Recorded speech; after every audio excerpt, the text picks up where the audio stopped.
നൗഫൽ 2018 ശബരിമലയിൽ പുതിയ വാതിൽ നിർമ്മിക്കുന്നത്. അതൊരു മലയാളിയായ ഭക്തൻ തന്നെ തടിയിലുള്ള വാതിൽ നിർമ്മിച്ചു നൽകുകയാണ് ഉണ്ടായത്. അതുവരെയും ഉണ്ടായിരുന്ന വാതിൽ അടയ്ക്കുന്നതിനും മറ്റും ചില പ്രശ്നങ്ങൾ നേരിട്ടപ്പോൾ തുടർന്ന് ഇത് സ്വർണം പൂശുന്നതിനുള്ള സ്പോൺസർഷിപ്പാണ് ഉണ്ണികൃഷ്ണൻ പോറ്റി ഏറ്റെടുക്കുകയും അതിനായി ചെന്നൈയിലേക്ക് കൊണ്ടുപോവുകയും ചെയ്ത് അങ്ങനെ കൊണ്ടുപോയി സ്വർണം പൂശിയ ശേഷമുള്ള വാതിലുകളിലാണ് ഉണ്ണികൃഷ്ണൻ പോറ്റി നമ്മൾ ദൃശ്യങ്ങളിൽ കാണുന്നത് പോലെ തന്നെ നമ്മുടെ കൈവശമുള്ള ദൃശ്യങ്ങളിൽ കാണുന്നത് പോലെ അത് പൂജ നടത്തുന്നത്. ആ പൂജ നടത്തിയത് ഈ ഫാക്ടറിയിൽ വെച്ച് തന്നെയാണ് ആദ്യത്തെ പൂജ നടക്കുന്നത്.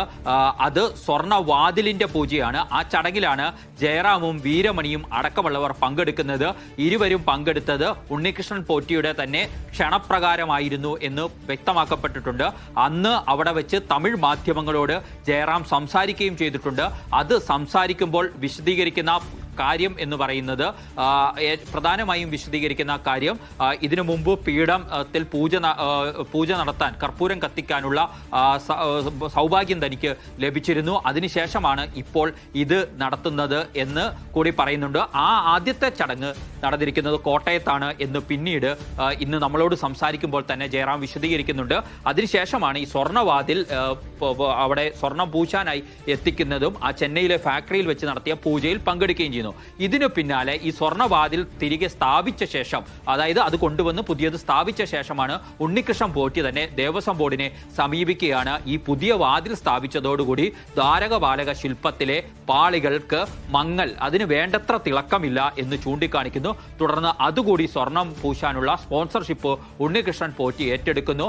അന്നത്തെ ദേവസ്വം ബോർഡ് നമുക്കറിയാം, കടകംപള്ളി സുരേന്ദ്രനായിരുന്നു Devaswom board president. Devaswom board മന്ത്രി പത്മകുമാർ ആയിരുന്നു ദേവസ്വം ബോർഡ് പ്രസിഡന്റ്. ഇവർ പത്മകുമാറിന്റെ നേതൃത്വത്തിലുള്ള ദേവസ്വം ബോർഡ് അതിനുള്ള കാര്യങ്ങളും ഉണ്ണികൃഷ്ണൻ പോറ്റിക്കായി ചെയ്തു കൊടുക്കുന്നു. അങ്ങനെയാണ് ആ സ്വർണ്ണപ്പാളികൾ വീണ്ടും സ്വർണം പൂശാനായി ചെന്നൈയിലേക്ക് കൊണ്ടുപോകുന്നത്. അതാണ് ചെമ്പായിരുന്നു എന്ന തർക്കങ്ങളും മറ്റും, അവിടെ എത്തിച്ചത് ചെമ്പായിരുന്നു എന്നതടക്കമുള്ള വിവാദങ്ങൾ ഇപ്പോൾ നടക്കുന്നത്. കാരണം അതിന്റെ മൗസർ അടക്കം നമ്മൾ പുറത്തുവിട്ടതാണ്. അതിൽ ചെമ്പ് എന്നാണ് രേഖപ്പെടുത്തിയിട്ടുള്ളത്. അതെങ്ങനെ സംഭവിച്ചു എന്നത് സംബന്ധിച്ചാണ് വിവാദം തുടരുന്നത്. തുടർന്ന് ഈ എത്തിച്ച ഇതിൽ സ്വർണം വീണ്ടും പൂശുന്നു. അത് തിരികെ കൊണ്ടുവരുന്ന വഴി വീണ്ടും ജയറാമിന്റെ വീട്ടിലേക്ക് എത്തിക്കുന്നുണ്ട്. അവിടെ എത്തിച്ച് അവിടെ നടത്തുന്ന പൂജയുണ്ട്. ആ പൂജയിൽ ആളാണ് നേരത്തെ ജയൻ രവിയുടെ കുടുംബം കൂടി പങ്കെടുത്തു എന്ന് ജയറാം നമ്മളോട് പറഞ്ഞത്. ആ ചടങ്ങിൽ പൂജ നടത്തിയത് ഉണ്ണികൃഷ്ണൻ പോറ്റി തന്നെയായിരുന്നു.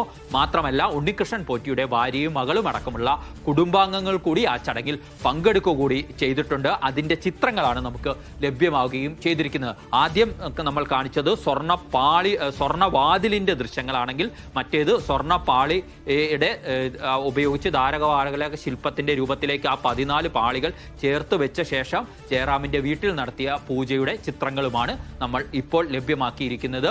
അതിനു മുമ്പ് തന്നെ ഇതിന്റെ നട പൂജ ചെയ്യാനുള്ള അവസരം ലഭിച്ചു എന്ന് ജയറാം തന്നെ വിശദീകരിച്ചിട്ടുണ്ട്. അത് കോട്ടയത്താണ് എന്നാണ് ലഭിക്കുന്ന വിവരം.